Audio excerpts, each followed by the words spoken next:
ദാ ഇതുപോലൊരു സാധനം അന്ന് മേക്ക് ഓവർ ചെയ്തത് നിങ്ങൾ കണ്ടില്ലേ? ഒരെണ്ണോടെ കിട്ടിയിട്ടുണ്ട്. അപ്പൊ അതും കൂടെ ഒന്ന് മേക്ക് ഓവർ ചെയ്തെടുത്താലോ? ഇന്ന് കുറച്ച് വെറൈറ്റി ആയിട്ട് ചെയ്തെടുക്കാം കേട്ടോ. പണ്ടത്തെ ഐഡിയ ആണ്, എന്നാലും ചെയ്ത് നോക്കാം. ഈ ഫെവിക്കോളും വെള്ളവും പാട് മിക്സ് ചെയ്തെടുത്ത് അത് ടിഷ്യൂ പേപ്പർ മുക്കിയെടുക്കുന്ന ഐഡിയ അല്ലേ, അതന്നെ. അപ്പൊ അത് കംപ്ലീറ്റ് ആയിട്ടൊന്ന് ചെയ്തെടുത്തിട്ടുണ്ട് കേട്ടോ. അതിലേക്ക് വെള്ളം ചേർക്കാതെ ദാ ഈ ബ്ലാക്ക് പെയിന്റും കൂടെ ഒന്ന് അടിച്ചെടുത്തിട്ടുണ്ട്. ഇപ്പോ സംഭവം അടിപൊളിയായില്ലേ? പക്ഷേ ഇത്ര മാത്രം പോരാ, ഇതിലൊരു വെറൈറ്റി ഐഡിയും കൂടെ ചെയ്തെടുക്കാം. അത്രക്ക് വെറൈറ്റി ഐഡിയ ഒന്നല്ല. ദാ ഈ ഗോൾഡൻ കളർ പെയിന്റ് കൊണ്ട് ഒന്നതിനെ ആന്റിക് ലുക്ക് ആക്കി എടുക്കുന്നു, അത്ര തന്നെ. കൂടുതൽ കുറച്ച് പേര് എന്നോട് പേര് പറയുക ചോദിച്ചിട്ടുണ്ടായിരുന്നു കേട്ടോ. അപ്പോൾ നെജാക്കും റഷാക്കും ഫാദിയാക്കും ഒരു ബിഗ് ഹായ്. അപ്പൊ ഉണ്ടാക്കി വന്ന സാധനത്തിന് ഫൈനൽ ലുക്ക് കംപ്ലീറ്റ് ആയിട്ടുണ്ട്. ഇപ്പൊ എങ്ങനെയുണ്ട്? പക്ഷേ ഫ്ലവർ ഇട്ട് എടുക്കണമല്ലോ, ഫ്ലവർ വൈസ് ആയാൽ. അപ്പൊ അതും കൂടെ വെച്ചു കൊടുത്തിട്ടുണ്ട്.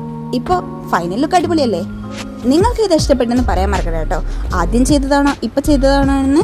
അപ്പൊ ഇഷ്ടപ്പെട്ട ലൈക്കും കമന്റും ഒന്നും മറക്കണ്ട.